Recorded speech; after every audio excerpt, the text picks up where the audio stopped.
حضرت امام حسین عالی مقام رضی اللہ تعالیٰ عنہ کی شہادت مبارکہ سے جو ہمیں اسباق ملتے ہیں اس میں سے ایک سبق آپ کی خدمت میں عرض کر دیں۔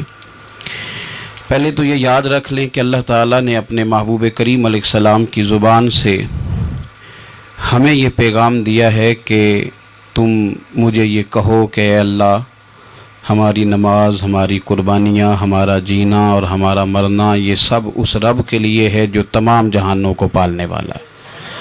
قل ان صلاتی و نسکی و محیای و مماتی للہ رب العالمین۔ آپ فرما دیجئے بے شک میری نماز، میری قربانیاں، میرا دنیا میں رہنا، پردہ کرنا سب اس رب کے لیے جو تمام جہانوں کا پالنے والا ہے۔ سب سے پہلے تو اپنی زندگی کے اندر 24 گھنٹوں میں سے اچھے طریقے سے سوچ کر، سمجھ کر، فکر کر کر غور کریں کہ ہمارے پاس 24 گھنٹوں میں سے کتنا وقت ہے